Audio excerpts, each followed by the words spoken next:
국민 여러분, 안녕하십니까? 대통령입니다. 요즘 많이 힘드시죠?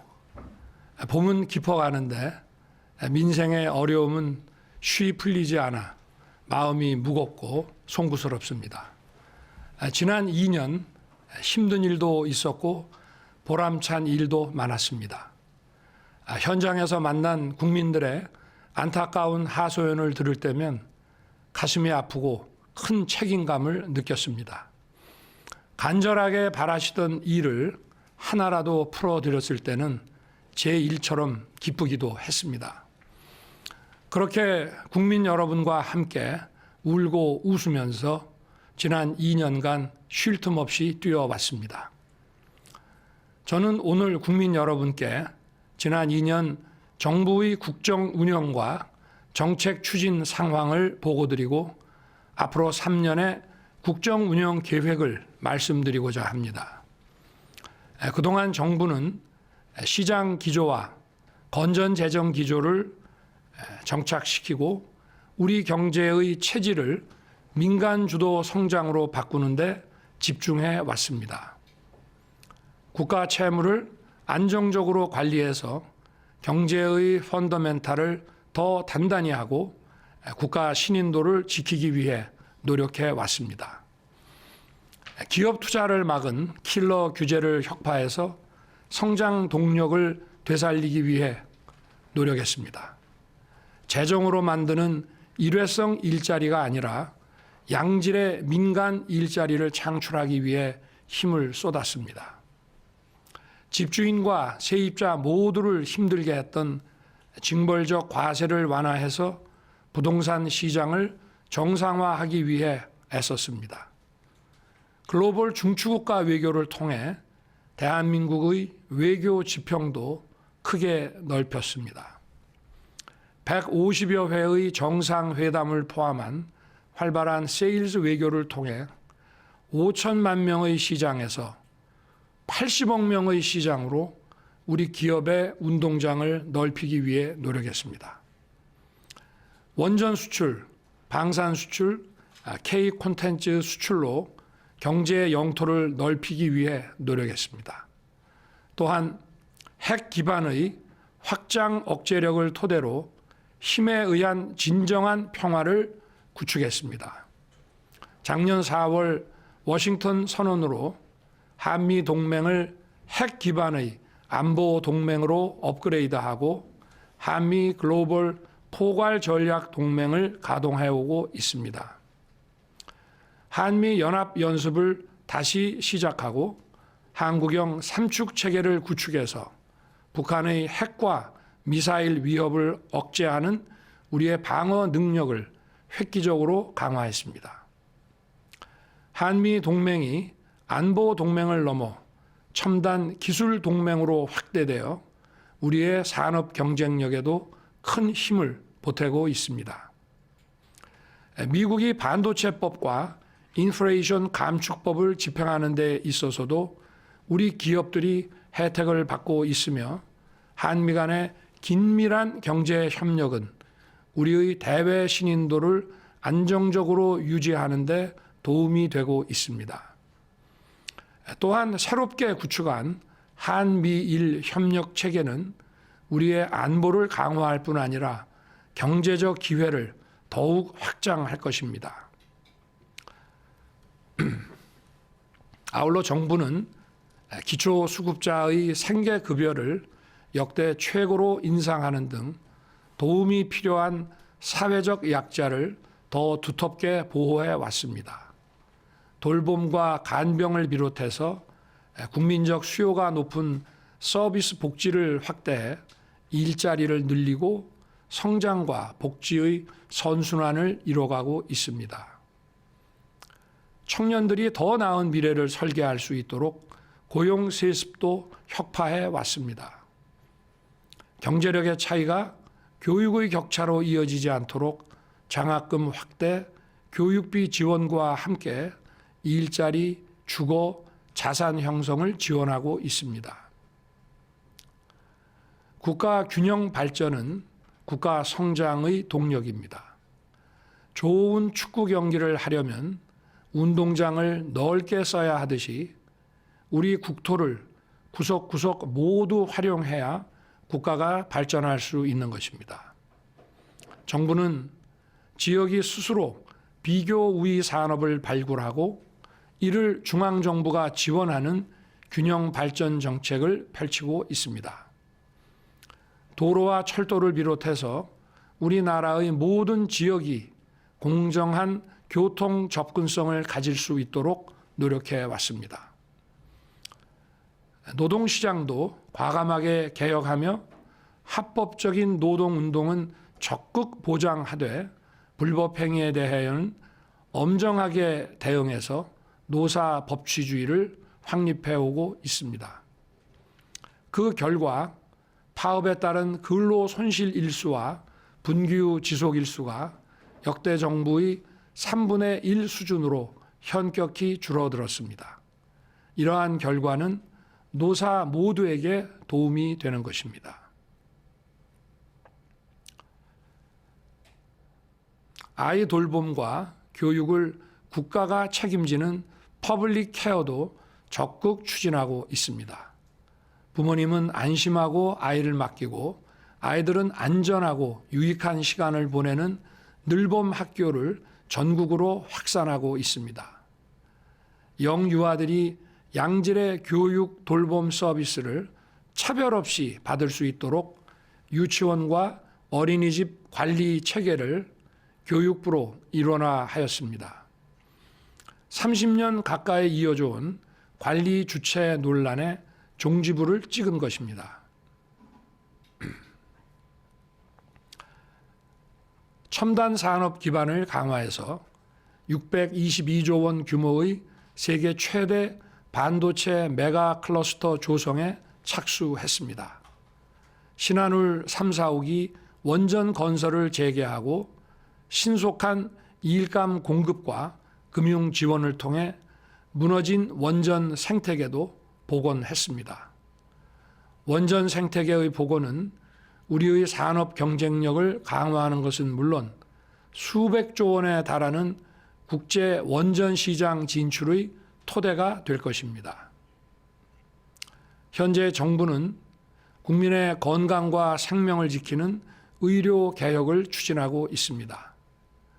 의대 정원 확대를 추진하는 한편 증원된 의사들이 필수 의료를 담당할 수 있도록 공정한 보상 체계와 지역 의료 지원 체계 그리고 의료 사고 안전망 구축에 힘을 쏟고 있습니다.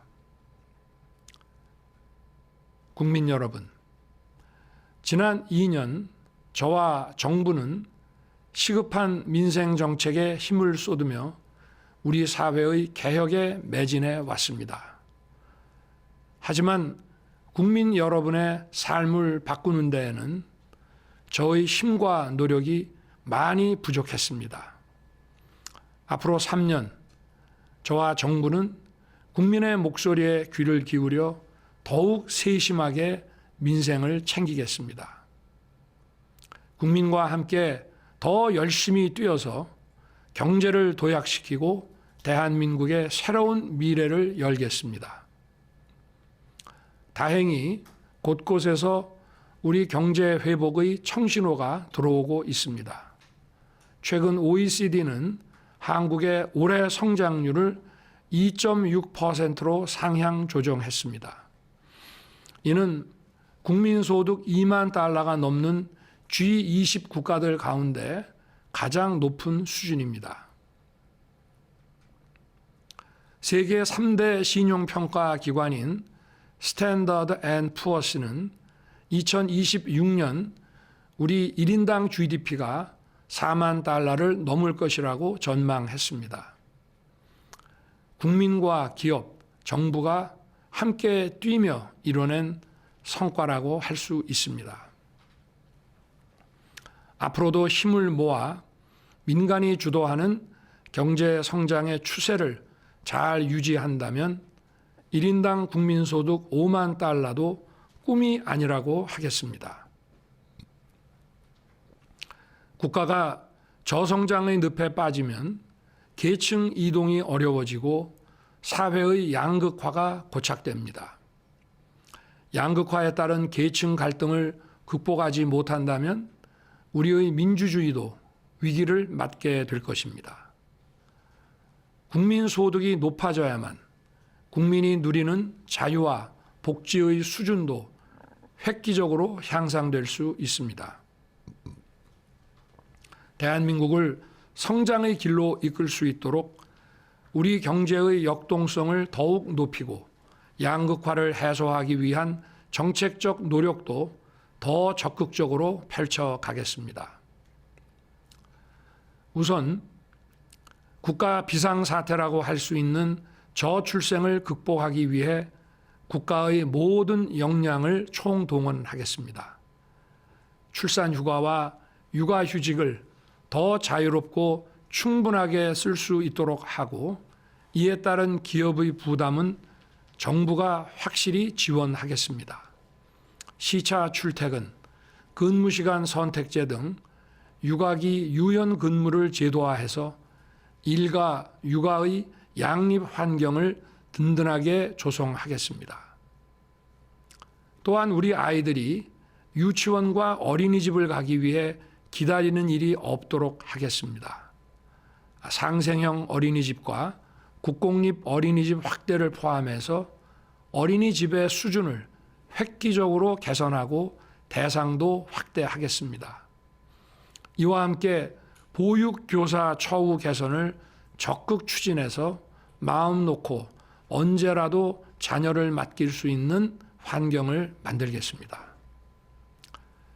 출산 가구들의 주거 부담을 획기적으로 낮출 수 있는 실효적 대책도 강구하겠습니다.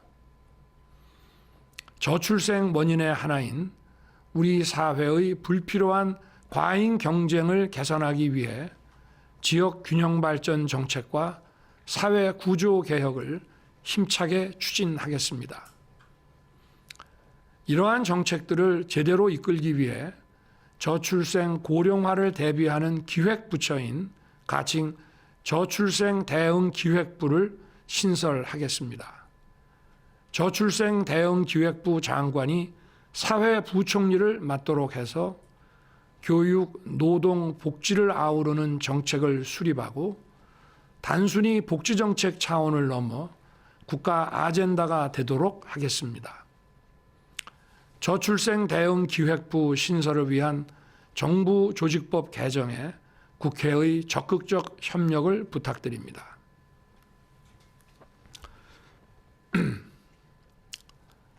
아울러 서민은 중산층으로 올라서고 중산층은 더 풍요로운 삶을 누릴 수 있도록 서민과 중산층 중심 시대를 열어가겠습니다. 경제의 역동성과 공정성을 높이는 한편 교육 기회의 확대로 계층 이동의 사다리를 굳건하게 재건하겠습니다. 이를 위해 복지정책과 시장정책을 따로 나누지 않고 하나로 추진할 것입니다. 고용정책과 복지정책을 통해 사회적 이동성을 높이고 산업정책과 시장정책을 통해 중산층을 더 단단하게 만들겠습니다. 경쟁에서 아쉽게 뒤처진 분들도 국가가 손을 잡고 함께 갈 것입니다. 생계급여 대상을 확대하고 지원 수준을 인상해서 가장 어려운 분들의 삶을 끌어올리겠습니다. 사회적 약자 지원은 성장과 복지의 선순환을 위해서도 반드시 필요합니다. 어르신이나 아픈 가족의 부양을 국가가 책임진다면 경제활동을 하시는 분들이 마음 편히 더 열심히 일하실 수 있습니다. 실패를 겪으신 분들을 국가가 도와서 다시 경제활동을 할 수 있게 되면 이는 국가 전체로도 큰 이익이 됩니다. 이런 일을 하는 것이 바로 국가의 역할이라고 생각합니다. 노사 문제 역시 계층 간 대립 구도로 보는 낡은 시각에서 벗어나 노사 모두에게 실질적인 도움이 되도록 하는 것이 우리 정부의 목표입니다. 세제 지원, 규제 혁신을 통해 기업이 성장하면 근로자들에게 좋은 일자리가 많이 생기고 또 그로 인해 임금 소득이 증가하면 기업과 근로자 모두가 윈윈하는 것입니다. 정부는 우리 기업들이 더 많은 일자리와 더 높은 임금을 창출할 수 있도록 제대로 지원하는 한편 정부의 지원이 현장에서 제대로 작동하고 공정하게 근로자들에게 혜택이 돌아가는지 꼼꼼하게 점검하고 확인할 것입니다. 코로나 팬데믹의 터널은 벗어났지만 소상공인과 자영업자들은 매출 감소와 고금리 부담으로 여전히 어려움을 겪고 계십니다. 정책 자금 확대와 금리 부담 완화를 포함해서 적극적인 지원 방안을 마련하겠습니다. 정부는 서민과 중산층 중심 정책을 더욱 강력하게 추진해서 체감할 수 있는 민생의 변화를 반드시 이루어내겠습니다. 천만 어르신 시대를 맞아 어르신의 삶도 더욱 꼼꼼하게 챙기겠습니다. 임기 내 기초연금 지급 수준을 40만 원으로 인상하겠습니다. 어르신 일자리를 확대하는 가운데 요양과 돌봄 체계를 강화해 활력 있고 편안한 어르신의 삶이 가능하도록 하겠습니다.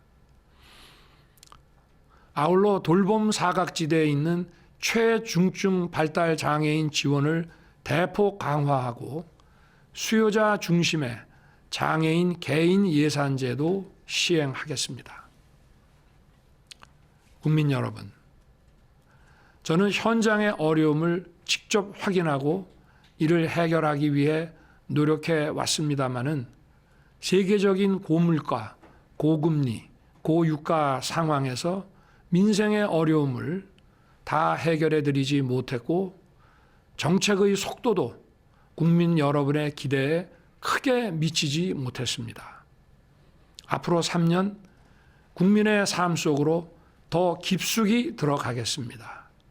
현장 중심으로 민심을 청취하고 수요자 중심으로 정책 아젠다를 발굴해서 적극 실천해 나아가겠습니다. 정부 부처 간 벽은 물론 부처 내 각 부서 간 벽도 과감하게 허물어서 각 분야 공직자들이 머리를 맞대고 빠르게 민생 문제를 해결하도록 만들겠습니다. 정부의 노력이 실질적인 민생의 변화로 이어지도록 더 세심하게, 더 열심히 챙기겠습니다. 국민 여러분, 정부가 민생을 위해 일을 더 잘하려면 국회의 협력이 반드시 필요합니다. 앞으로 여야 정당과 소통을 늘리고 민생 분야 협업도 더욱 강화하겠습니다. 국회에도 당부 말씀을 드립니다. 정쟁을 멈추고 민생을 위해 정부와 여야가 함께 일하라는 것이 민심이라고 생각합니다. 개인 종합자산 관리 계좌의 비과세 한도를 확대하는 조세 특례 제한법과 금융투자소득세를 폐지하는 소득세법 개정은 많은 국민들께서 간절히 바라셨던 법안들입니다. 아이를 안심하고 맡길 수 있도록 아이 돌봄이 국가 자격 제도를 도입하는 아이 돌봄 지원법을 비롯해서 당면한 국가적 현안인 저출생 극복을 위해 시급한 법안들도 있습니다. 가칭 저출생 대응 기획부 신설을 위한 정부 조직법 개정도 국회의 협력이 절실합니다. 국민의 삶을 개선하기 위해 야당도 힘을 모아 주시기를 부탁드립니다. 지금이 우리에게는 하이타임입니다. 우리 경제를 다시 도약시키고 외교의 새 길을 열기 위해 이 중요한 시간을 놓쳐서는 안 됩니다. 지금 바로 해야 할 일들이 산더미처럼 쌓여 있습니다. 정작 할 일을 뒤로 밀어놓은 채 진영 간 갈등을 키우는 정치가 계속되면 나라의 미래도 국민의 민생도 어두울 수밖에 없습니다. 또 이것이 바로 민주주의의 위기입니다. 자유민주주의 국가에서 정치는 국가의 미래가 걸린 정책 과제와 민생 현안을 해결하기 위해 존재하는 것이라고 생각합니다. 선진국 정부와 의회들이 어떻게 이해 집단의 갈등을 조정하고 어떠한 협의 구조를 통해 국가적 아젠다와 민생 문제를 해결하는지 앞선 국가들의 선례를 잘 살펴서 글로벌 스탠다드에 맞게 일하는 방식을 바꿔 나갔으면 좋겠습니다. 먼저 저와 정부부터 바꿀 것을 바꾸겠습니다. 그리고 국회와의 소통과 협업을 적극 늘려 나가겠습니다. 국민 여러분, 지난 2년 안팎의 어려움 속에서도 정부를 믿고 함께 뛰어주신 국민 여러분께 진심으로 감사의 말씀을 드립니다. 저와 정부를 향한 어떠한 질책과 꾸짖음도 겸허한 마음으로 더 깊이 새겨 듣겠습니다.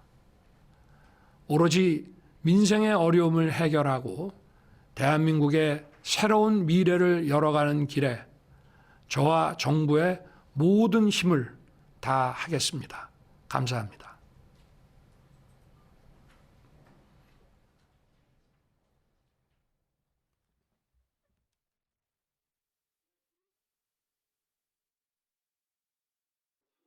국정을 어떻게 운영할지 계획을 밝혔습니다. 네, 방금 윤석열 대통령의 국민보고가 끝났습니다. 곧이어 2주년 기자회견이 시작될 예정입니다.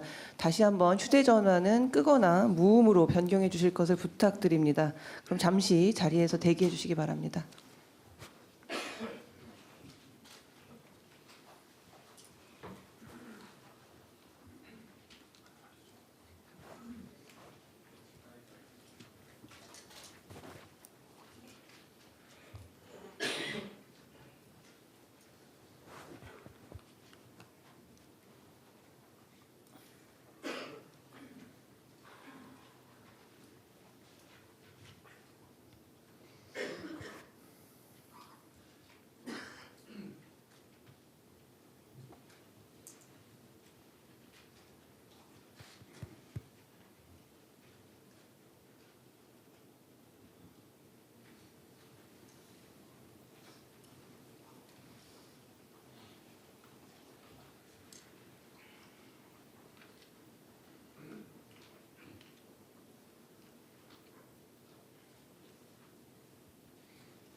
잠시 후 대통령께서 입장하시겠습니다. 언론인 여러분께서는 모두 자리에서 일어나 주시기 바랍니다.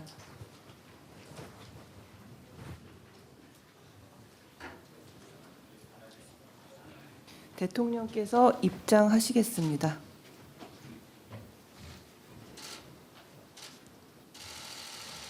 기자 여러분 안녕하셨어요? 요새 좀 자주 뵈는 것 같습니다. 자주 만나니까 좋죠. 네. 오늘 뭐 질문 많이 준비하셨습니까? 네. 오랜만에 하는 거니까 오늘은 질문 충분히 받도록 하겠습니다. 이제 시작할까요?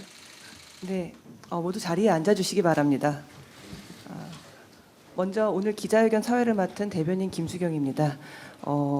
이제부터 질의응답 시간을 가질 텐데요. 오늘 기자회견은 사전에 예고해드린 바와 같이 국민께서 궁금해하실 만한 사안들을 대통령께서 직접 소상하게 설명해드리는 자리입니다. 주제 제한 없이 질문을 받기는 하겠으나 주어진 시간 내에 가능한 많은 주제들을 다루기 위해서 편의상 정치 현안, 외교 안보, 경제, 사회 분야로 나누어서 질문을 받도록 하겠습니다. 먼저 정치 현안에 대해서 질문을 받도록 하겠습니다. 질문하실 분들은 손을 들어주시고 지목이 되면 일어나셔서 소속 언론사와 성함을 밝혀주시기를 바랍니다. 네, 질문 원하시는 분은 손을 들어주시기 바랍니다. 네, 뉴시스의 박미영 기자님. 안녕하세요. 뉴시스 박미영입니다.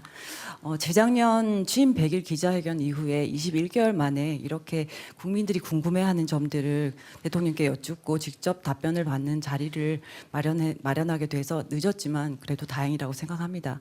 앞으로 오늘을 계기로 더 많은 소통하는 자리를 만들어 주시기를 기자단을 대표해서 부탁드립니다. 하겠습니다. 그리고 좀 첫 질문이라서 편안한 질문을 드리고 싶지만 지금 전국상 총선 패배에 대해서 여쭙지 않을 수 없겠습니다. 그래서 대통령께서 생각하시는 총선 패배의 원인이 무엇인지 그리고 그걸 기반으로 해서 앞으로 국정 운영 방식에서 어떤 부분에서 가장 크게 변화를 추구하려고 하시는지 좀 구체적으로 말씀 주시기 바랍니다.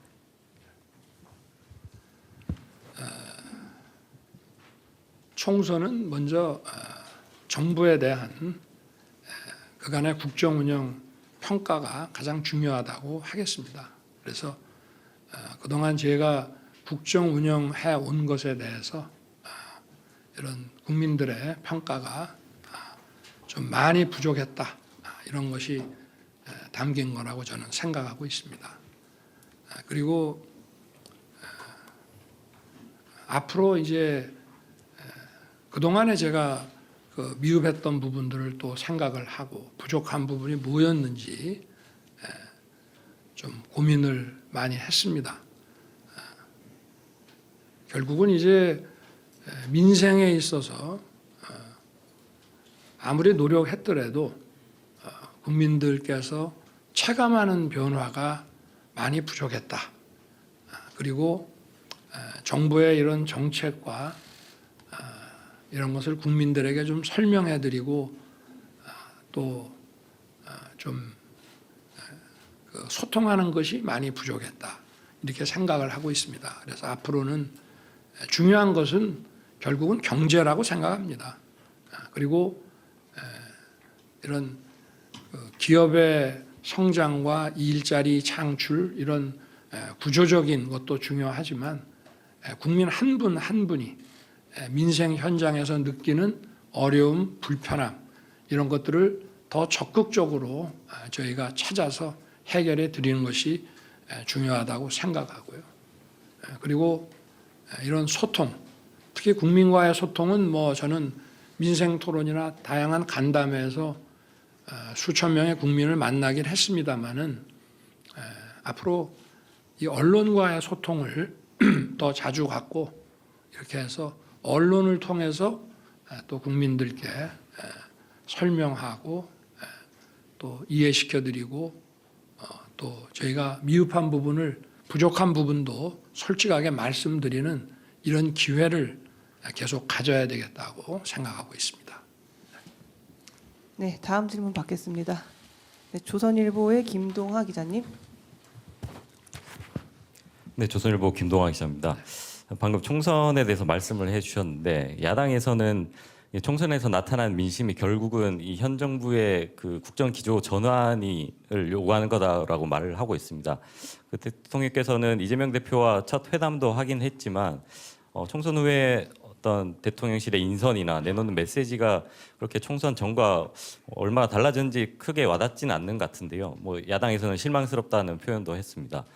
앞으로 정말 남은 3년간 어떤 국정 기조를 어떤 전환하실 생각이 있는지, 그렇다면 특별히 인선이나 어떤 정책에서 그 부분을 어떻게 반영하실 건지가 궁금합니다. 저희가 더욱 소통하는 정부, 또 민생에 관해서 국민의 목소리를 더욱 경청하는 정부로 바뀌어야 한다는 그런 기조 변화는 저는 맞다고 생각합니다. 또 한편 저희가 이런 시장 경제와 민간 주도 이 시스템으로 우리의 경제 기조를 잡는 것은 어떤 헌법 원칙에 충실한 것이라고 저는 생각하고 있습니다. 그래서 그 기조는 또 일관성을 유지해야 하고, 일관성을 유지할 것, 또 바꾸고 고쳐야 될 것들을 더 세심하게 가려서 고칠 것은 고치고 또 일관성을 지킬 것은 지키고 이렇게 하겠습니다. 네, 다음 질문 받겠습니다. 네, SBS 이한석 기자님. 예, 대통령님 안녕하십니까? SBS 이한석입니다. 오랜만에 인사드립니다. 이 질문 드리지 않을 수 없습니다. 야당에서 김건희 여사의 특검을 요구하는 목소리가 나오고 있습니다. 그리고 최근 검찰이 김건희 여사의 명품백 수수 의혹과 관련해서 전담 수사팀을 구성하고 조속히 수사를 마무리하겠다, 이런 의지를 밝히고 있습니다. 윤 대통령께서는 올 초에 한 방송사와의 대담에서 어느 정도 여사 의혹에 대한 입장을 밝히신 바가 있는데요. 그럼에도 불구하고 국민적 관심도는 여전히 높고 또 검찰 수사가 본격화되고 있는 시점에서 대통령님의 의견 듣고 싶습니다. 제가 연초에 그 KBS 대담에서도 말씀을 드렸습니다마는 제 아내의 그 현명하지 못한 처신으로 국민들께 걱정 끼쳐드린 부분에 대해서 사과를 드리고 있습니다. 그리고 지금 검찰에서 수사를 지금 시작한다고 발표한 부분에 대해서는 제가 검찰 수사에 대해서 어떤 그 입장을 또는 언급을 하는 것이 또 어떤 영향을 미칠 수 있는 또 오해가 일어날 수 있기 때문에 거기에 대해서는 제가 따로 언급을 하지는 않겠습니다. 공정하고 엄정하게 잘 할 것이라고 저는 생각하고 있습니다. 그리고 그 특검 문제는 제가 지난 1월에 제2요구를 했습니다마는 지금 야당도 집권 시기에 어떤 특검 여론이 비등했을 때는 늘 주장하는 것이 검찰 수사가 또는 경찰의 수사가 봐주기 의혹이나 부실 의혹이 있을 때 특검을 하는 것이 맞다는 주장으로 그런 그 특검 여론을 늘 반대하고 이렇게 해왔습니다. 맞습니다. 특검이라고 하는 것은 일단 정해진 검, 경, 공수처 이런 기관의 수사가 봐주기나 부실 의혹이 있을 때 하는 것입니다. 도이친이 하는 이런 그 사건에 대한 그 특검 문제도 사실은 지난 정부 한 2년 반 정도 사실상은 저를 타겟으로 해서 검찰에서 특수부까지 동원해서 정말 치열하게 수사를 했습니다. 그런 수사가 지난 정부에서 저와 제 가족을 봐주기 수사를 했다는 것인지, 봐주기 수사를 하면서 부실하게 했다는 것인지, 저는 거기에 대해서 정말 묻지 않을 수 없습니다. 그 자체가 저는 모순이라고 생각합니다. 특검이라고 하는 것에 우리가 지금까지 한 20여 년이 넘도록 여러 차례 특검을 운영해 왔습니다마는 다 그런 관점에서 여야가 의견 일치를 보고 이렇게 해온 것이기 때문에 저는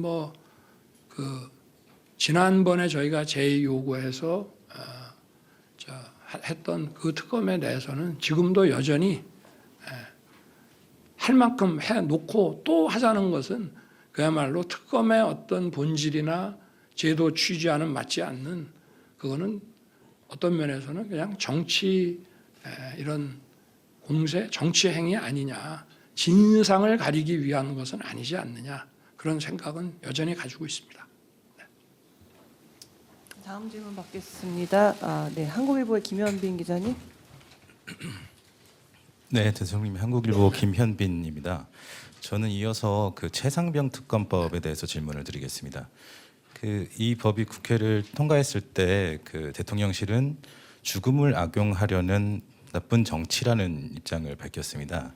그런데 사실 이제 그 한 여론조사의 결과를 보면 국민들의 67%가 이 법을 지지하고 있는 것으로 나타나고 있습니다. 대통령님, 이 특검법을 거부하실 것인지, 거부하신다면 이런 여론에도 불구하고 거부해야 되는 이유가 무엇인지 설명 부탁드리고요. 그다음에 이 사건 같은 경우에는 그 대통령실 외압 의혹과 대통령님께서 국방부 수사 결과에 대해서 질책을 했다라는 의혹도 좀 있습니다. 이에 대해서도 입장 부탁드리겠습니다. 답변이 좀 길 수밖에 없게 질문을 하시네요. 정말 그 장래가 구발리 같은 젊은 해병이 대민 그 지원 작전 중에 이렇게 순직한 것은 국군 통수권자로서도 안타깝고 참 가슴 아픈 일입니다. 그래서 이러한 사건의 재발을 방지하고 또 희생자의 명예회복과 책임 소재를 가리기 위해서 진상 규명이 엄정하게 이루어져야 됩니다.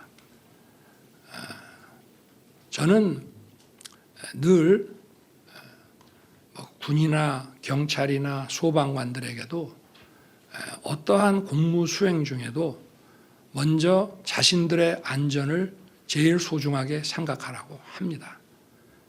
그리고 제가 우리 당시에는 최일병이었죠. 아직 추서가 되기 전이니까 순직한 그 사고 소식을 듣고 저도 국방장관에게 이렇게 좀 질책을 했습니다. 저도 그 현장에 며칠 전에 다녀왔지만 어떤 생존자를 구조하는 상황이 아니라 돌아가신 분의 그 시신을 수습하는 그런 일인데 왜 이렇게 그 무리하게 진행을 해서 이런 그 인명사고가 나게 하느냐.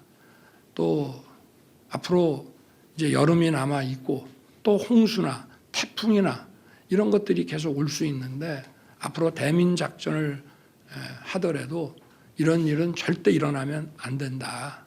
이렇게 좀 질책성 당부를 한 바 있습니다. 지금 경찰과 공수처에서 수사를 진행하고 있고 또 그것이 나중에 검찰로 송치돼서 또 2차 보완 수사를 거쳐서 또 아마 기소될 사람들은 재판으로 넘어갈 것입니다. 저는 이 수사를 지금 담당하고 있는 수사 관계자들이나 또 향후에 여기에 대한 재판을 담당할 관계자들도 모두 저나 우리 국민과 똑같이 그리고 최상병의 가족들과 똑같은 그런 안타까운 마음으로 열심히 진상규명을 할 것이라고 저는 믿고 있습니다. 어떻게 이 사건을 대충 할 수가 있겠으며 그리고 수사를 하면 다 드러날 수밖에 없는 일들입니다. 이게 뭐 군에서 하는 것도 아니고 결국 민간 사법기관에게 넘어가서 이런 진상규명을 하는 것인데 이것을 뭐 어떤 진실을 왜곡해서 책임 있는 사람을 봐주고 또 책임이 없는 사람 또는 책임이 약한 사람한테 모든 것을 뒤집어 씌우고 이런 것 자체가 저는 가능하지 않다고 생각합니다. 그래서 어쨌든 지금 이렇게 진행되는 것을 잘 지켜보고 아마 모든 절차가 마무리되면 또 국민 여러분께 수사 그 당국에서 아마 상세하게 그 수사 그 경과와 또 결과를 잘 설명을 할 것인데 그걸 보고 만약에 국민들께서 이거는 봐주기 의혹이 있다, 납득이 안 된다라고 하시면은 그때는 제가 특검하자고 먼저 주장을 하겠습니다.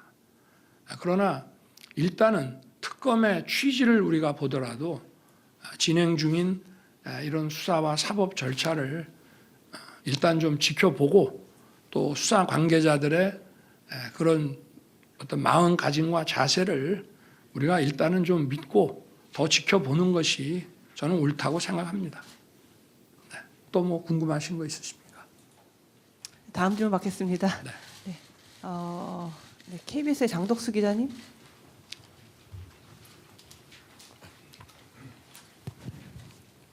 네, 안녕하십니까. KBS 장덕수입니다. 그 대통령께서는 총선 이후 협치와 소통을 강조해 오셨는데요.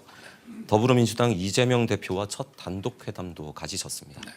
하지만 최상병 특검법, 방금 말씀하신 최상병 특검법 등 주요 현안들을 두고 대치 정국이 여전히 이어지고 있습니다. 대통령께서 협치 강화를 위해 어떤 실질적인 방안을 생각하고 계신 게 있는지 궁금하고요. 아울러 조국혁신당 조국 대표, 또 개혁신당 이준석 대표와도 만날 의향이 있으신지 궁금합니다. 제가 뭐 소통을 강화하겠다고 하고 특히 또 언론과의 소통, 정치권과의 소통을 더 열겠다고 말씀을 드렸습니다. 어떤 정치인도 선을 긋거나 하지 않고 늘 열어놓겠습니다. 그리고 이 협치라고 하는 것이 한술밥에 배부를 수 있는 것이 아니고 또 우리 정치가 오랫동안 지나치다 싶을 정도로 어떤 그 과잉 어떤 갈등 이런 것들을 만들어 가면서 우리 정치가 진행돼 왔습니다. 그래서 협치를 한다고 뭐 제가 민주당 대표 이재명 대표를 만났다 그래서 하루아침에 분위기가 확 바뀌고 협치가 되지는 않는다고 저는 생각합니다. 어떤 끈기, 인내, 또 서로에 대한 어떤 진정성, 신뢰, 뭐 대화, 뭐 성의 이런 것들을 먹고 사는 것이 협치가 아닌가 생각하고 서로가 이런 국민을 위한 이런 협치를 위해서 하여튼 노력하는 자세, 또 절대 이 협치를 포기하지 않겠다는 자세 이런 것들이 저는 중요하다고 생각합니다. 다음 질문 받겠습니다. 네, 한겨레 이승준 기자님. 네, 한겨레 이승준입니다. 네, 최상병 사건부터 관련 여쭙겠습니다. 그 이종섭 전 국방부 장관은 그 최상병 수사협 사건의 피의자였는데 호주 대사로 임명하셨는데 왜 임명하셨는지, 그리고 그 당시에 출국 금지 상태였는 거를 알고 계셨는지 궁금합니다. 먼저 출국 금지는 그 인사 검증을 하는 정부 기관에서도 전혀 알 수 없는 것입니다. 그거는 보안 사항이고 그게 유출되면 형사 처벌의 대상이 된다는 점을 먼저 말씀을 드리고요. 그리고 이 호주는 미국을 제외하고 우리와 유일하게 외교 국방 2+2 이 회담을 하는 나라입니다. 그만큼 우리 경제와 안보에 그 깊은 이런 그 관련이 있는 국가입니다.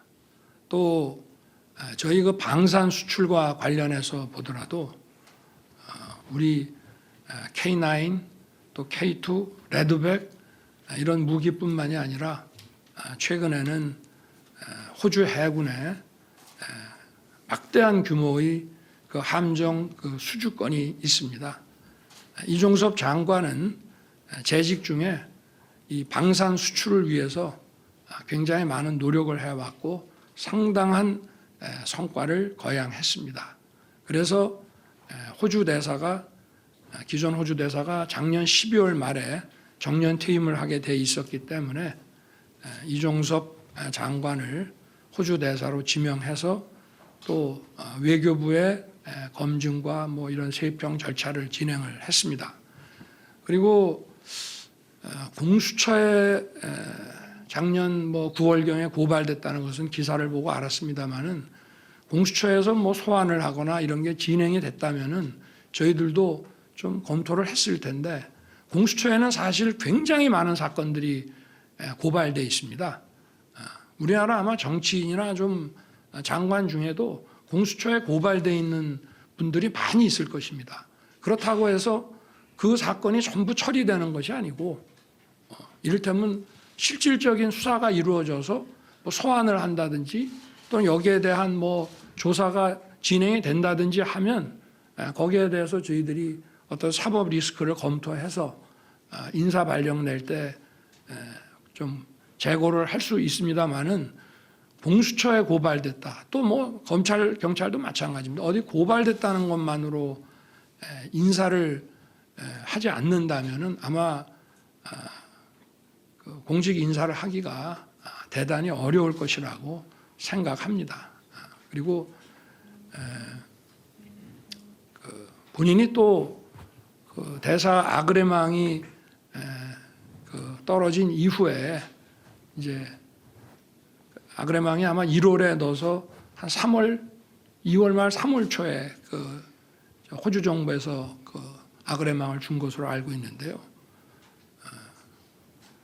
그 보통 출국 금지를 뭐 연말에 걸었다고 하는데 출국 금지를 걸면은 사실은 소환하지 않은 사람을 출국을 거는 경우도 잘 없고 또 출국 금지를 걸면은 반드시 불러야 됩니다. 소환도 하지 않고 또 출금을 한 달씩 걸게 돼 있는데 그거를 또 2번을 계속 연장을 하면서도 소환하지 않았다는 것은 좀 저도 뭐 오랜 기간 이런 수사 업무를 해왔습니다만은 좀 이해하기가 저도 어렵습니다. 네, 그렇게 답변을 드리겠습니다. 네, 다음 질문 받겠습니다. 네, 중앙일보 현일훈 기자님. 예, 중앙일보 현일훈입니다. 그 대통령께서는 용산 시대를 열며 참모 뒤에 숨지 않고 국민께 있는 그대로 직접 설명하겠다고 해 기대가 컸습니다. 지금 이 자리를 빌려 다시 그런 기대를 갖고 질문드리겠습니다. 대통령께서는 총선 전 참모를 통해 한동훈 전 위원장에게 사퇴를 요구한 적이 있으신지, 당시 왜 그러신 건지, 혹 잘못 알려진 게 있다면 좀 바로 잡아주시고요. 그렇다면 한 위원장과는 과거에 비해 지금은 다소 소원해진 관계인지 그것도 궁금합니다.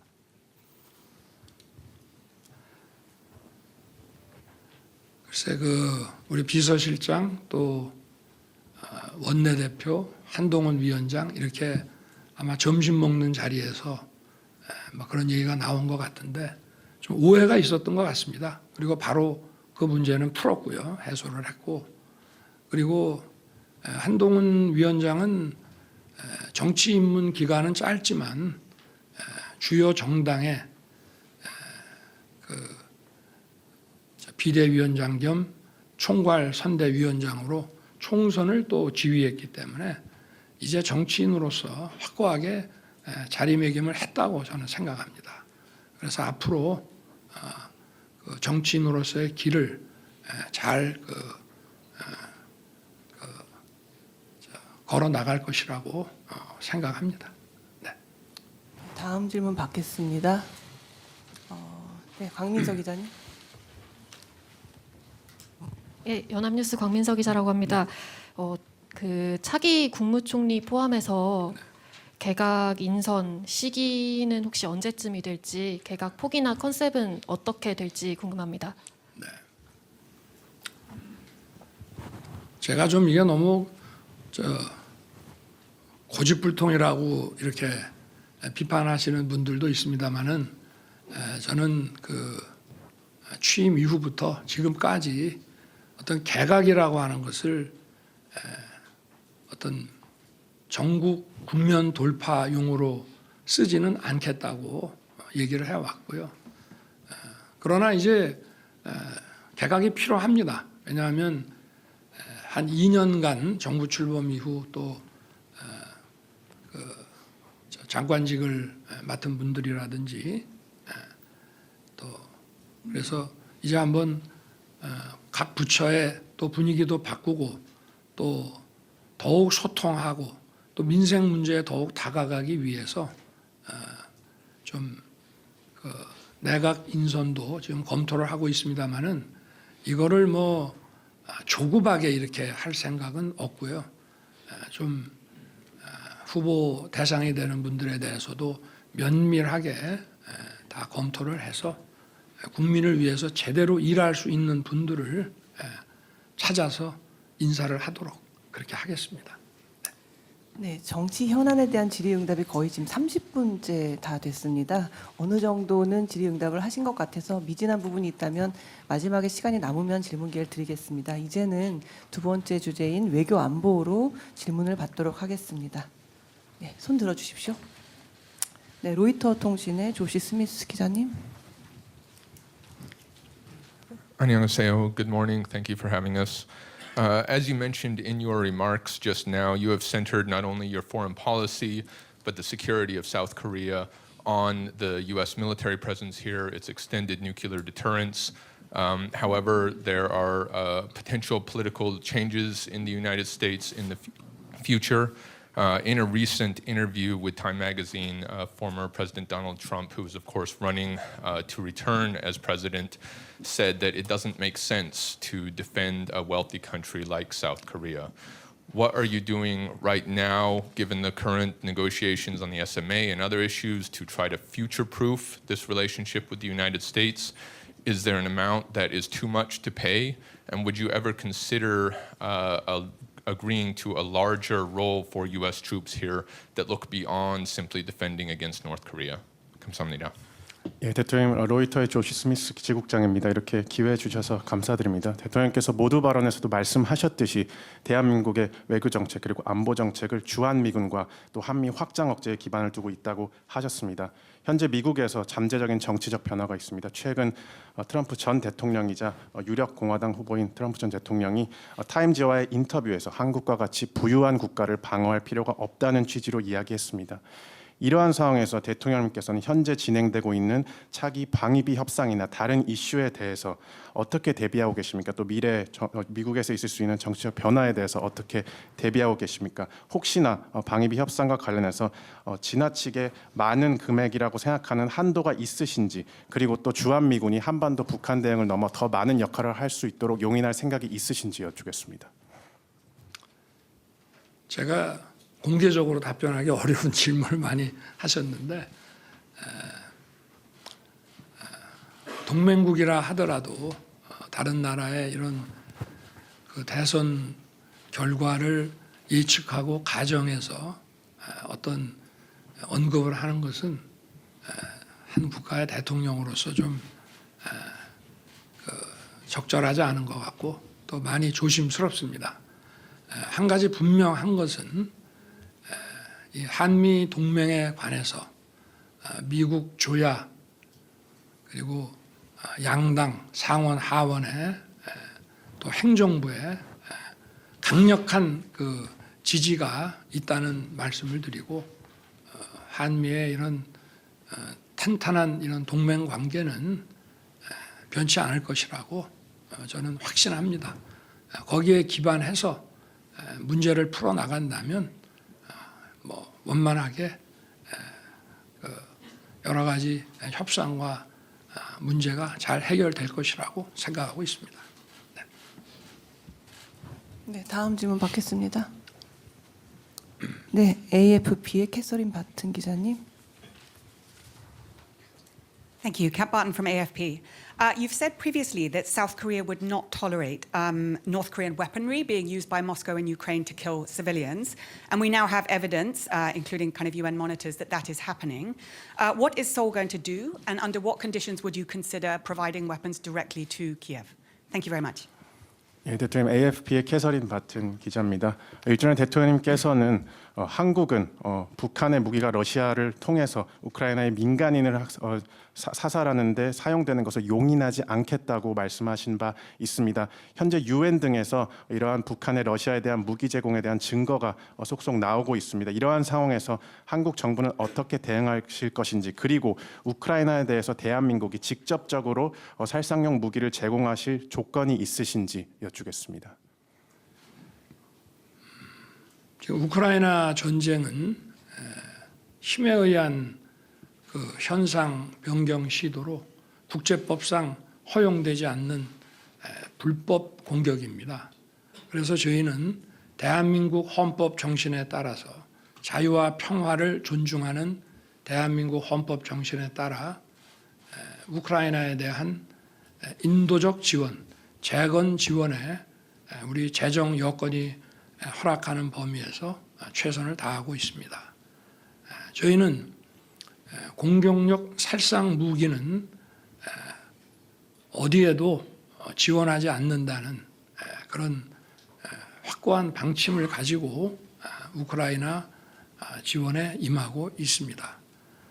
그리고 북한의 이런 공격용 무기 수출이라고 하는 것은 그 자체도 이 우크라이나 전쟁과 관련해서 이런 불법적인 전쟁 수행을 지원한다는 측면도 있지만 UN 안보리에 그 북핵과 관련한 대북 제재 결의에도 명백히 위반되는 것이기 때문에 저희들이 UN과 국제사회를 통해서 필요한 대응을 하고 있습니다.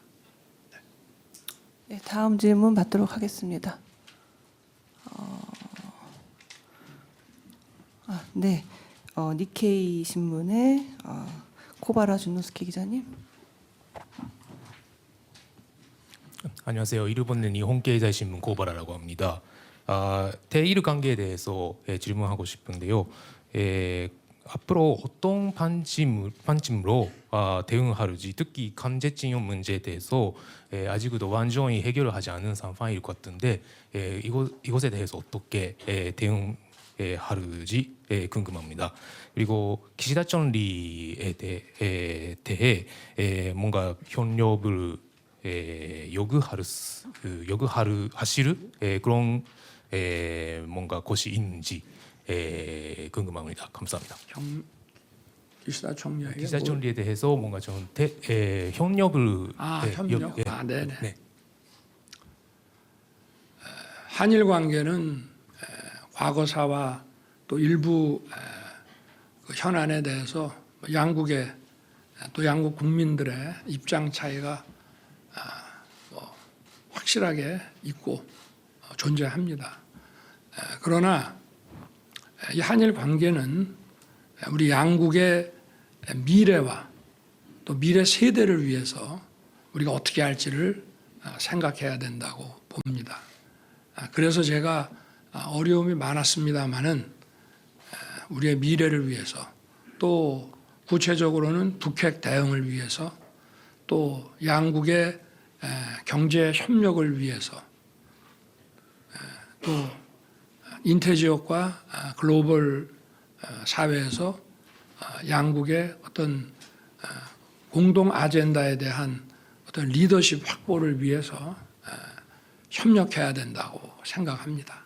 그래서 여러 가지 현안이라든가 과거사가 걸림돌이 될 수는 있습니다만은 저희가 어떤 확고한 목표 지향성을 가지고 또 인내할 거는 인내해 가면서 가야 할 방향을 걸어가야 된다고 생각합니다. 그리고 저와 기시다 총리는 서로에 대해서 이제 충분히 신뢰하고 양국 관계를 발전시키기 위해서 마음의 자세와 그런 것이 충분히 있다는 것을 서로가 잘 알고 있는 그런 상황이라고 말씀드리겠습니다. 네. 네, 다음 질문 받도록 하겠습니다. 뒤쪽에서 한번 받아볼까요? 카메라 때문에 잘 보이지 않는군요.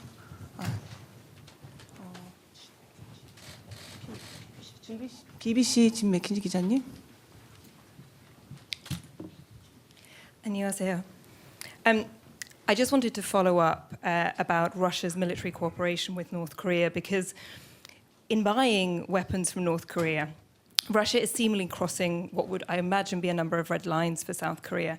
It is funding North Korea, it is dismantling the international sanctions regime, and it is giving North Korea the chance to test its weapons on the battlefield, weapons that are designed to be used against South Korea. And yet, so far, your government has taken limited action against Russia. The Russian ambassador said recently that South Korea was the friendliest of unfriendly countries. So could you please spell out to us, what are your current red lines when it comes to Russia's cooperation with North Korea? And how will you respond to Russia? What will you do if it crosses these red lines? And just specifically, how will you respond if Vladimir Putin visits Pyongyang to meet with Kim Jong-un? 예, 대통령, BBC의 맥킨지 기자입니다. 저는 러브 군사 협력에 대해서 추가로 질문드리겠습니다. 현재 러시아의 북한산 무기 구매를 통해서 러시아는 한국이 설정하는 것으로 보이는 많은 레드라인을 넘고 있는 것 같습니다. 북한에 대해서 자금을 지원하고 있고, 북한에 대한 제재 체제를 허물어 가려고 하고 있고, 또 북한이 한국을 대상으로 사용하고자 만든 무기들을 실제 전장에서 시험할 수 있는 기회를 주고 있습니다. 그럼에도 불구하고 대한민국 정부는 제한적 조치만을 러시아에 대해 취하고 있는 것 같습니다. 최근 한국 주재 러시아 대사는 한국이 비우호국 중 가장 우호적인 국가라고 언급하기도 했습니다. 이러한 상황에서 대통령께서는 러시아의 행동이 한국이 용인할 수 없는 레드라인은 무엇인지, 그리고 그 레드라인을 러시아가 넘었을 때 러북 협력과 관련해서 한국이 어떻게 대응할 것인지, 또 특히나 만약 푸틴 대통령이 북한의 평양을 방문해서 정상회담을 가진다면 어떻게 대응할 것인지 여쭈겠습니다. 러시아는 오랜 세월 우리와 좋은 관계를 맺어온 국가입니다. 최근에는 이 우크라이나 그 전쟁과 관련해서 또 북한의 그 무기 도입과 관련해서 우리와 좀 서로 다른 입장, 또 불편한 관계에 있습니다. 러시아와의 관계는 사안별로 협력할 것은 협력하고, 또 입장 차이에 따라서 우리가 좀 반대하거나 경계할 것은 그렇게 하면서 러시아 관계를 가급적 원만하게, 또 경제 협력과 공동의 이익은 함께 추구해 나가는 그런 관계로 잘 관리해 나갈 것입니다. 네, 외교 안보 분야도 어느 정도는 질의응답이 진행된 것 같습니다. 이제는 세 번째 주제인 경제 분야로 넘어가 보도록 하겠습니다. 네, 질문 있으신 분은 손 들어주시기 바랍니다. 네, 저 매일경제의 우재윤 기자님. 안녕하세요. 매일경제신문 우재윤입니다. 최근 우리 경제 회복세를 보여주는 지표들이 좀 나오고 있는데, 이제 반도체 경기 회복에 힘입었다는 분석들이 나옵니다. 근데 이제 향후 이제 전 세계에서 반도체 전쟁이 이제 일어날 거라는 분석들이 많이 나오는데, 이제 대통령께서는 그동안 반도체 산업에 대해서 지원을 여러 차례 강조하셨고, 그리고 투자세 공제 확대도 이제 이루어졌습니다. 근데 이제 반도체 업계에선 세금을 깎아주는 것보단 직접 보조금을 다른 나라처럼 좀 지급하는 게 더 필요하다, 이런 목소리들이 좀 나오고 있고, 그래야 속도감 있는 투자가 돼서 향후 반도체 전쟁에서 승리할 수 있다, 이런 목소리가 나오고 있고요. 그래서 이에 대해 어떤 대책을 갖고 계신지 궁금하고, 하나 덧붙이면 이제 증시 밸류업 관련해서 시장에서는 약간 좀 기대에 미치지 못했다, 이런 목소리가 좀 나오고 있는데, 여기에 더해서 이제 금투세 시행까지 앞두고 투자자들의 우려가 큽니다. 야당에서는 이제 그걸 시행을 계속 해야 된다는 입장으로 알고 있는데, 이에 대한 대응책과 새로운 밸류업 대책이 있다면 한 말씀 부탁드립니다. 감사합니다. 질문 내용이 많아서 여러분 다 아시다시피 반도체는 그 산업의 쌀이라고 하지 않습니까? 오늘날 같은 이런 디지털 사회에서 반도체는 거의 모든 산업에 전후방 연구한 효과가 막대합니다. 그래서 모든 나라들이 반도체 산업뿐만 아니라 자국의 산업 전반의 국제 경쟁력 강화를 위해서 이 반도체 기업에 대해서는 그야말로 재정 여건이 허락하는 범위에서 최대한 지원을 해오고 있습니다. 그래서 우리 정부도 먼저 시간이 보조금이다라는 생각으로 이런 그 반도체 이 공장 시설을 만든다거나 할 때 저희들이 아무래도 우리는 반도체 제조 분야가 강하기 때문에 이런 전력과 융수 이런 기반 시설 또 공장 건설 이런 것들이 속도감 있게 이루어질 수 있도록 규제를 풀고 정부가 이런 그 속도감 있는 사업 진행을 도와주려고 지금 생각을 하고 있고요. 또 세제 그 지원 분야에 대해서는 사실은 대기업 감세다, 부자 감세다 하는 이런 비판과 공격에 직면하면서도 저희들이 어쨌든 반도체 기업의 경쟁력 강화를 위해서 이런 세제 지원을 추진했고요. 하여튼 지금 드릴 수 있는 말씀은 국회도 설득하고 또 국민들께도 잘 말씀을 드려서 어쨌든 좀 재정 여건이 허락하는 범위 내에서는 최대한 하여튼 보조금이라는 것도 세액공제를 하게 되면 또 보조금이 되는 거니까 하여튼 어떤 식으로든지 우리 기업들이 국제 경쟁력에서 밀리지 않도록 하여튼 지원을 강화할 생각입니다. 지금은 뭐 그 정도밖에 답변 드리기가 좀 어렵고요. 그리고 이런 그 금투세 폐지 등을 포함해서 우리 증시를 좀 활성화하고 또 기업의 밸류업을 그 진행하는 문제에 대해서 질문을 주셨는데 금투세를 폐지하지 않는다면은 우리 증시에서 엄청난 자금이 아마 이탈이 될 것입니다. 그래서 1,400만의 개인 투자자들에게는 막대한 타격이 예상됩니다.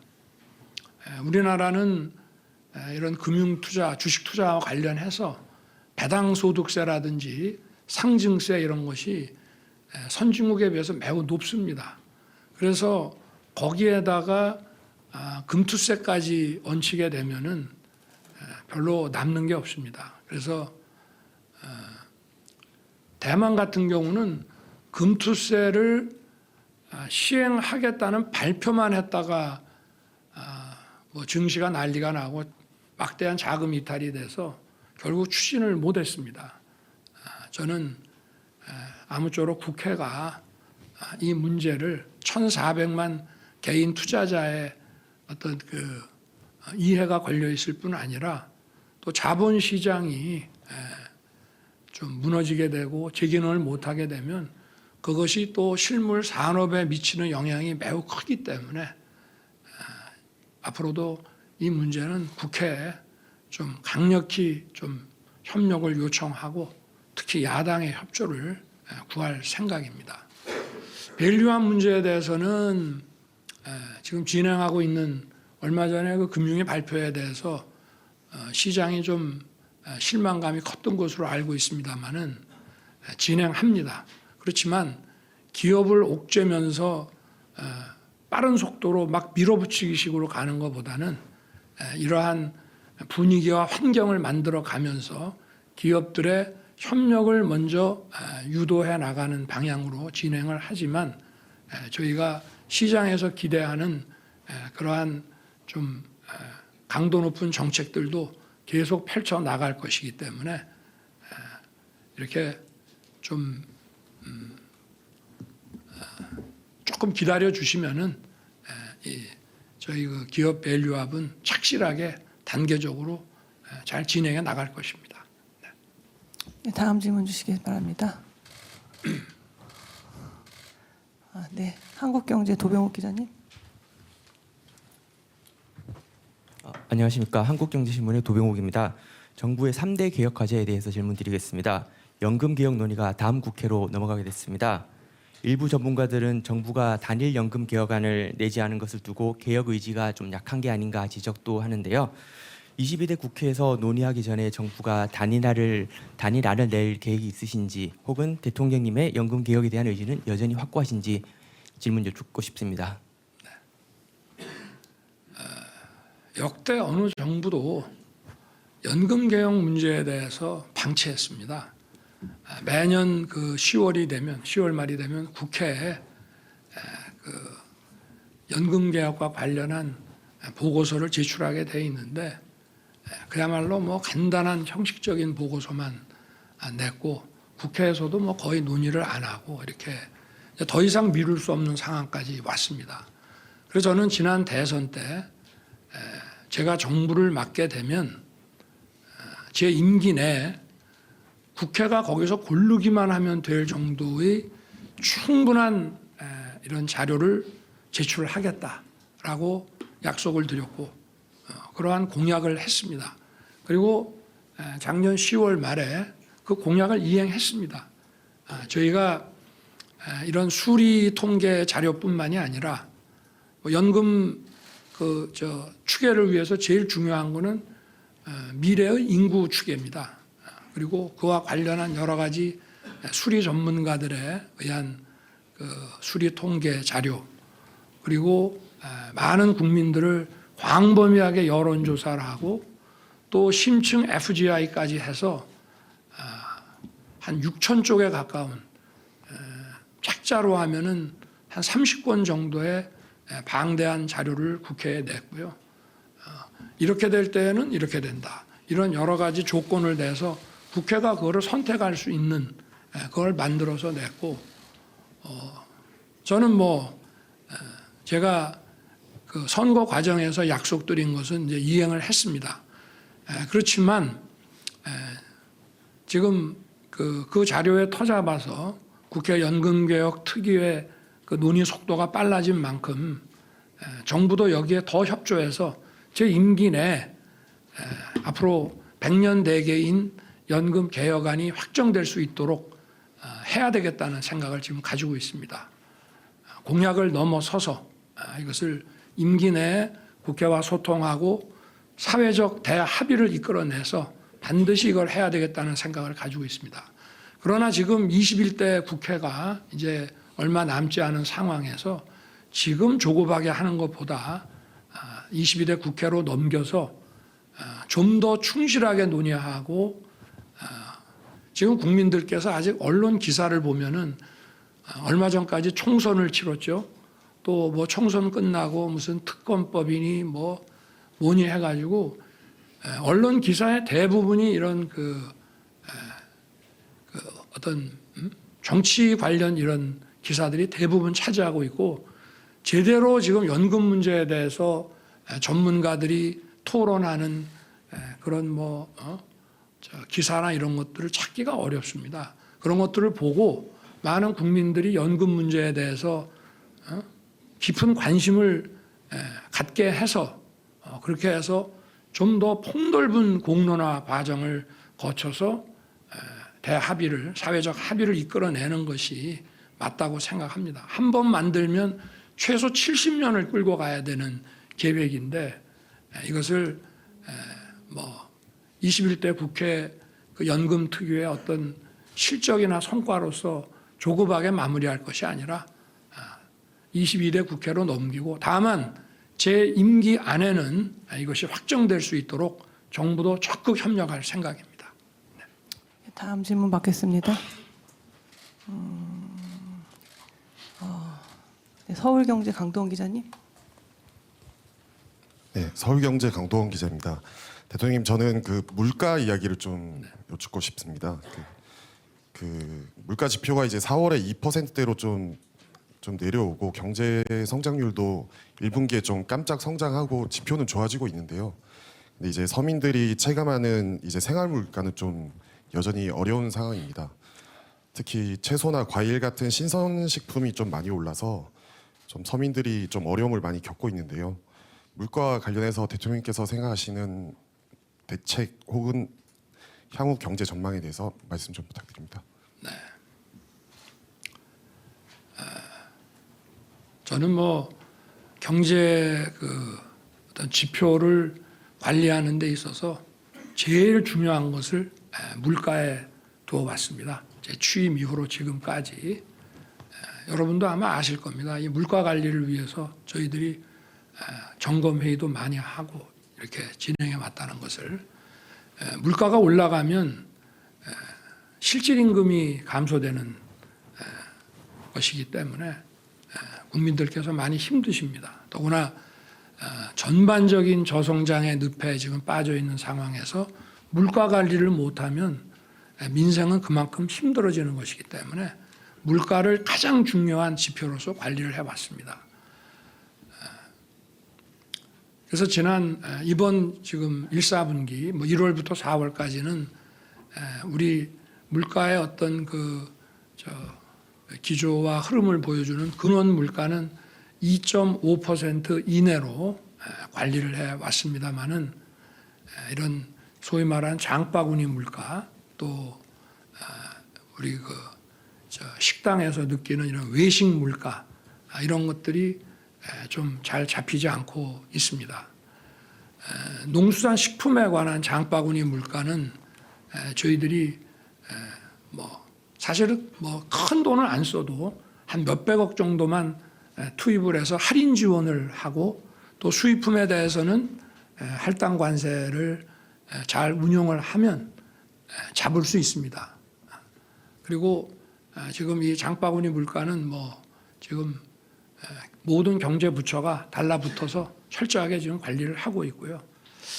이 외식 물가는 이제 그 수입 그런 식품이나 수입 이런 식료품들, 식자재들의 수입 물가가 국제 시장 변동으로 인해서 많이 높아져 가고 있기 때문에 그 원인 하나와 이제 인건비 이 두 가지가 이제 외식 물가를 올리고 있습니다. 그래서 하여튼 거기도 마찬가지로 이런 관세를 할당 관세 제도를 잘 활용하고 관세를 아예 물리지 않는 방향으로 해서 수입 원가를 좀 낮추고, 그리고 수입선을 더 다변화시켜 가지고 좀 더 싼 이런 식자재들, 식품들을 저희들이 확보할 수 있도록 그렇게 지금 범세계적인 이런 루트와 시장을 조사하고 있다는 말씀을 드리겠습니다. 어찌 됐든 모든 수단을 강구해서 장바구니 물가와 이 외식 물가를 잡는데 정부의 역량을 총동원하겠습니다. 네. 경제 질문도 어느 정도는 정리가 된 것 같습니다. 이따 시간이 조금 남으면 추가 질문 받도록 하겠습니다. 다음으로 마지막 사회 분야의 질문을 받아보도록 하겠습니다. 질문 있으신 분들은 손 들어주시기 바랍니다. 네, 영남일보의 정재영 기자님. 네, 안녕하십니까. 영남일보 정재훈입니다. 저는 비수도권 지역 현안인 국토균형발전 관련해서 두 가지 질문을 드리고 싶습니다. 현 정부에서 공공기관 이전이나 혁신도시 시즌2 같은 과제들이 국정과제로 추진은 되고 있지만 아직 미흡하다는 것이 지역의 공통적인 의견인데요. 이에 대해서 남은 임기 동안 대통령님이 어떻게 이 문제를 풀어가실지 답변을 듣고 싶고, 그리고 두 번째는 민생토론회인데요. 우리 또 경북 지역이나 아니면 광주, 전북 그리고 제주까지 나머지 지역들도 열리지 않고 있고, 또 열린 지역 같은 경우에도 대통령께서 대구는 확 바꿔보겠다 이렇게 말씀을 해주셨지만 아직 이에 대해서 구체적으로 어떻게 로드맵은 나오지 않아서 향후에 이에 대해서 열린 지역에 대해서 점검회의라든지 향후 대책을 어떻게 수립하실지 답변해 주시면 감사하겠습니다. 네. 먼저 경북, 전북, 광주, 제주 네 군데를 아직 못 갔는데 곧 네 군데도 가서 민생 토론회를 할 계획을 잡고 있고요. 또 민생 토론회를 준비하려고 하면 여러 가지 현안, 또 그 지역의 희망사항, 또 이것이 현실화될 수 있는지 그런 것도 다 검토를 해야 됩니다. 검토가 상당 부분 돼 있습니다. 그래서 총선 직후에는 또 여러 가지 현안들이 많아서 못했습니다만은 아마 다음 주부터 다시 시작이 될 겁니다. 그리고 이제 민생 토론회에서 나온 그 과제들, 저희가 24번의 민생 토론회를 하고 두 차례의 점검 회의를 해서 24번의 민생 토론에서 나온 약 244개의 과제들을 전부 점검을 했고 또 후속 조치 그 추진 상황을 대통령실과 총리실이 꼼꼼하게 점검하고 있습니다. 절대 빈말이 되는 민생 토론회가 되지 않도록 잘 챙기겠습니다. 그리고 저의 그 지역 균형 발전 정책은 제가 후보 시절에 아마 충북 도청의 그 기자실에서 그때 충북 도청 출입 기자들하고 처음 저의 그 지방 균형 발전 정책에 대해서 얘기를 했는데 뭐 지금까지 일관되게 그 세 가지 원칙을 유지하고 있습니다. 첫째는 지방의 그 어떤 재정 자주권 또 정책 결정권을 더 보장해 주고, 두 번째는 그 지방의 각 지역이 스스로 비교 우위에 있다고 판단되는 이런 사업들을 스스로 발굴을 하고 중앙정부는 규제 완화나 재정이나 이런 여러 가지로 밀어주고, 세 번째는 우리나라 어느 지역에서나 공정한 교통 접근성을 갖게 한다는 것이 저의 3대 균형 발전 원칙입니다. 지금 뭐 오래 전부터 지금 공공기관 그 지역 이전을 추진해 왔는데 물론 뭐 없는 것보다 공공기관이 각 지역으로 이전하게 되면 도움은 됩니다.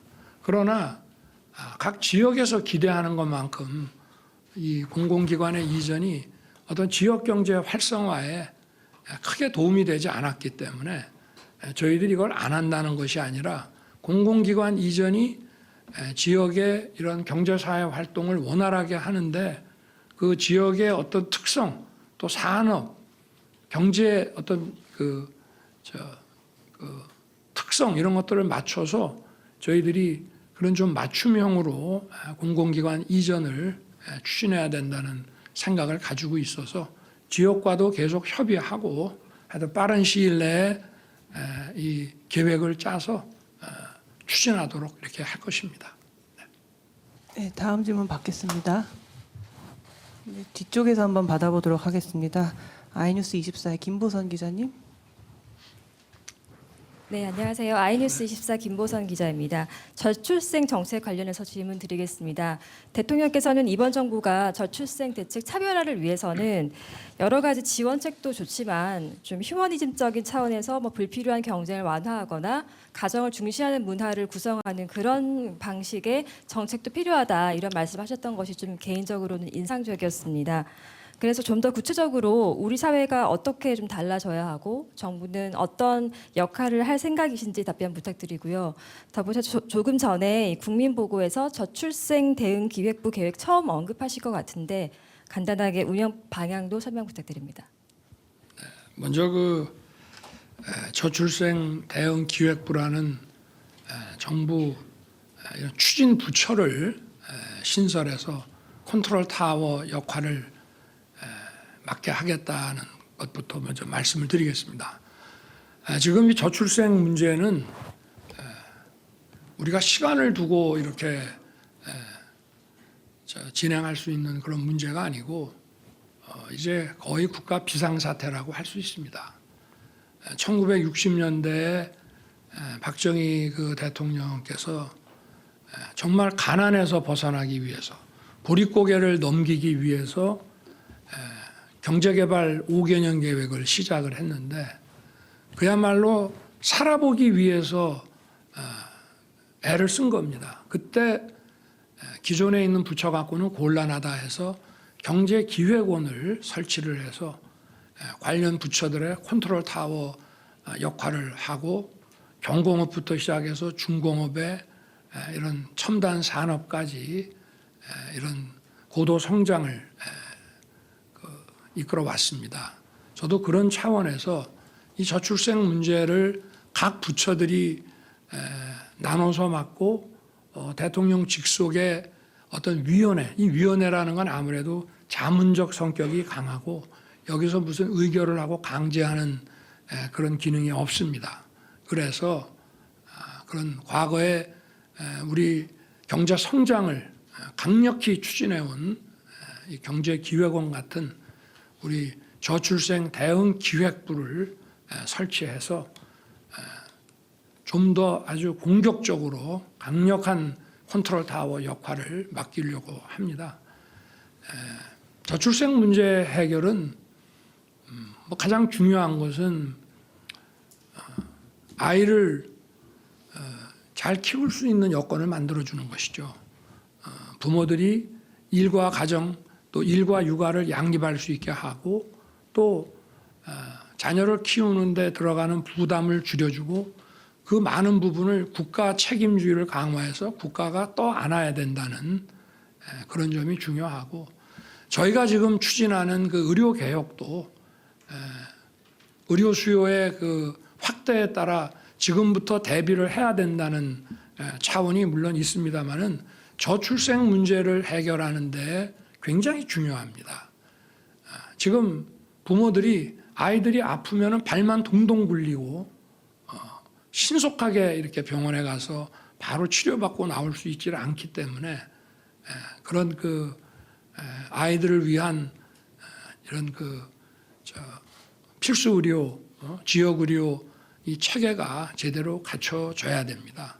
그래서 주거, 또 뭐 보건, 복지, 아까 보건은 의료라고 이제 할 수 있는데요.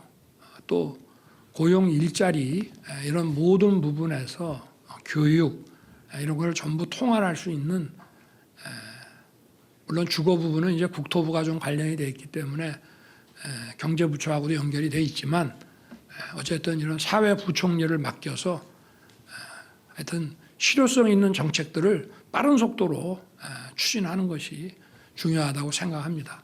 그리고 이제 우리나라의 그 뭐 저명한 이런 그 인구 정책 학자들도 벌써 오래 전부터 어떤 의식 구조가 바뀌는 것이 중요하다. 지나치게 너무 대도시 수도권으로 몰려서 그야말로 과잉 경쟁, 무모한 경쟁에 내몰리다 보니까 가정의 가치가 소홀하게 되고 이렇게 된 것이 결국은 이런 저출생의 또 문화적 요인이 된다는 것은 뭐 거의 정설입니다. 그래서 저희들이 어떤 그 경제 사회 정책뿐만이 아니라 우리의 의식과 삶의 문화를 바꿔나가는 노력도 반드시 병행해서 추진해야 된다고 생각합니다. 네. 네, 다음 질문 받겠습니다. 네, 연합뉴스 TV 조한대 기자님. 네, 안녕하십니까 대통령님. 연합뉴스 TV 조한대입니다. 그 아까 전에 방금 그 말씀도 해주셨는데 의료 개혁에 대해서 말씀드리고 싶은데요. 정부는 현재 대화의 문을 열어놓고 논의를 하자라는 입장인 거고 반면에 의료계는 원점 재검토를 계속해서 주장을 하고 있지 않습니까? 지금 어떤 접점이 그리 보이고 있는 것 같지는 않은데 앞으로 대통령님께서 이 문제를 해결하는 데 있어서 어떤 보관을 갖고 계시다면 말씀 부탁드리고요. 그리고 추가적으로 지금 야당에서 여야 그리고 정부 그리고 의료계가 참석하는 협의체를 제안하지 않았습니까? 이에 대한 입장도 궁금합니다. 제가 한 방에 해결할 수 있는 보관이 있다면은 우리 정부 당국이 지난 한 30여 년간 이 문제를 해결하지 못하고 지금까지 왔겠습니까? 그런 것은 없다고 봅니다. 결국은 어떤 자유민주주의적인 그런 설득의 방식에 따라서 이 문제를 풀어나갈 수밖에 없고요. 그렇지만 이 의사 그 증원, 의대 증원을 포함한 이런 의료 개혁은 우리의 그 폭발적으로 증가하는 그 의료 수요를 감안할 때 또 이런 지역과 이 필수 의료를 강화해 나가야 한다는 그런 상황에 비추어 볼 때 더 이상 이제 미룰 수 없는 과제임은 국민 여러분들께서도 대부분 공감하시고 있다고 생각합니다. 저희들이 의료계와 이 문제를 벌써 1년 넘도록 정부 출범한 거의 직후부터 이 문제를 다뤄왔습니다. 이게 어느 날 갑자기 의사 2,000명 이렇게 발표한 것이 아니고요. 그런데 현실에서 의료계는 어떤 통일된 그 의견이 나오기가 지금 어려운 것 같습니다. 어떤 개원의들의 어떤 그 권익을 또 대표하는 의사협회, 또 전공의협회, 또 병원협회, 또 대학협의회 이런 다양한 그 의료계 단체들이 통일된 어떤 그 입장을 가지지 못하는 것이 정말 이 대화의 걸림돌이고 또 의료계와 협의하는데 매우 어려웠습니다. 저희가 그동안 뭐 1년 넘도록 이렇게 진행해 오는 동안에 이런 한 번도 이런 통일된 의견을 받아보지를 못했고요. 그렇다고 마냥 미룰 수는 없고 계속 미루자는 것입니다. 이게. 하지만 정부는 저희가 생각하는 이제 그 어떤 로드맵에 따라서 뚜벅뚜벅 그 국민을 위한 의료개혁의 길을 걸어 나갈 것입니다. 그리고 다행히 지금 야당에서도 국민들이 바라는 이 의료개혁에 대해서 많은 공감과 지지 의사를 표시해 줬기 때문에 이 문제를 풀어나가는데 큰 도움이 될 것 같습니다. 네, 지금까지 질의응답만 약 70분 정도 진행되었습니다. 이미 충분히 시간을 드리고 싶지만 시간 관계상 이 정도로 줄여야 할 것 같습니다. 한두 분만 더 하시죠. 그럼 추가 질문을 한 2분 정도 더 받아볼까요? 네, 머니투데이 박종진 기자님.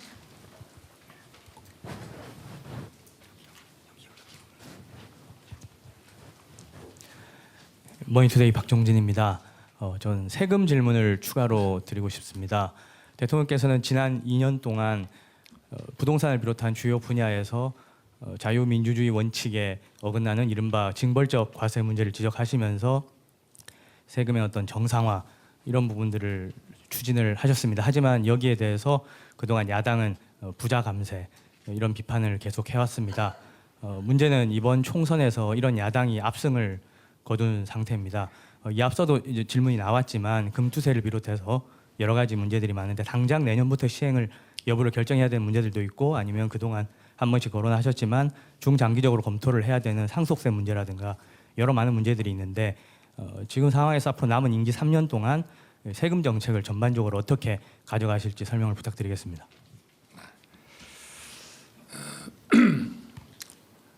먼저 이 부동산 지난 정부 때 이제 부동산 가격이 폭등을 했고 매매 가격만 폭등한 것이 아니라 또 전세가가 매매가에 육박하게 또 폭등을 했기 때문에 갭 투자가 많이 이루어졌고 또 그렇게 해서 그야말로 집단적인 전세 이런 사기도 발생을 해서 많은 국민들이 큰 고통을 받았습니다. 저는 이 문제가 이 부동산이라는 이 자산에 대해서 시장 원리를 무시했기 때문에 일어난 일이라고 생각합니다.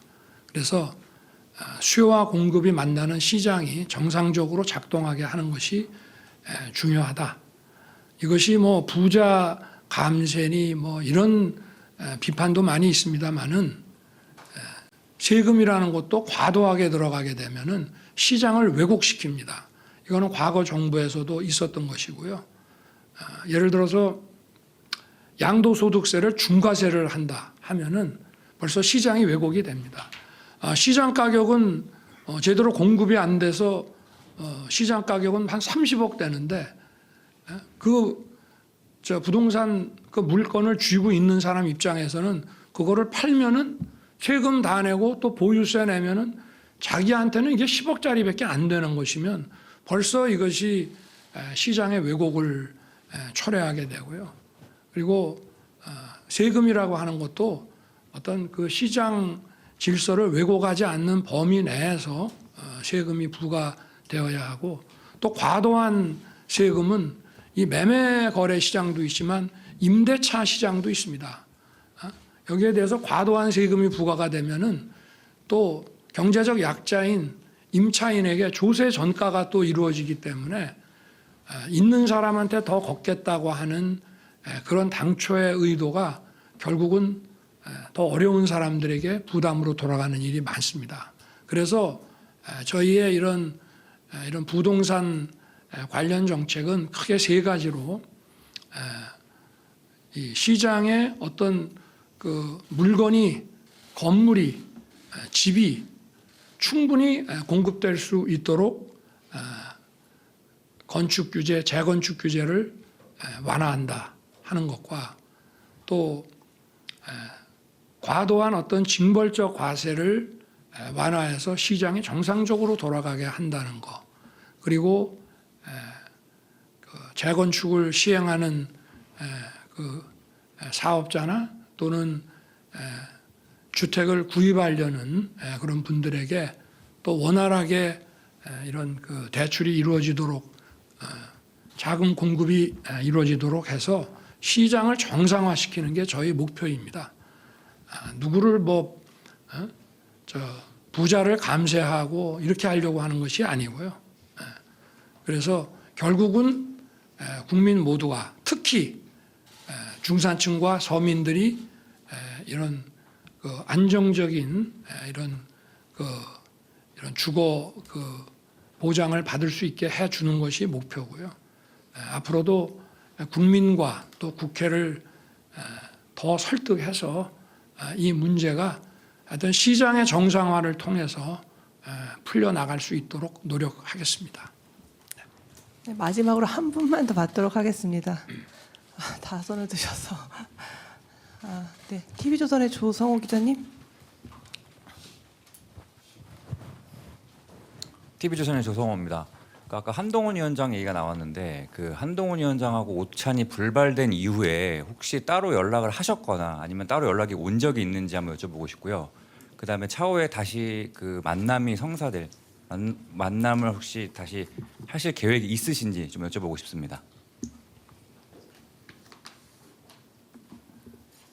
아니 저와 20년이 넘도록 이렇게 교분을 맺어온 한동훈 위원장을 언제든지 만날 것이고요. 또 아마 선거 이후에 본인도 많이 좀 지치고 또 재충전이 필요한 것 같아서 부담을 안 주고 기다리는 것이 맞지 않나 이렇게 생각을 해서 있습니다만은 언제든지 식사도 하고 만나게 될 것이라고 말씀드리겠습니다. 네. 시간 관계상 모든 분께 기회를 드리지 못한 것 죄송하게 생각합니다. 그럼 이것으로 윤석열 대통령의 취임 2주년 기자회견을 마치겠습니다. 함께해 주신 내외신 언론인 여러분, 또 시청해 주신 국민 여러분 모두 감사드립니다. 대통령께서 이석하시겠습니다. 네, 지난 2년간 여러분들 많이 도와주셔서 정말 고맙게 생각합니다. 또 앞으로 이런 기회를 더 자주 만들어서 여러분들 뵙도록 이렇게 하겠습니다. 고맙습니다.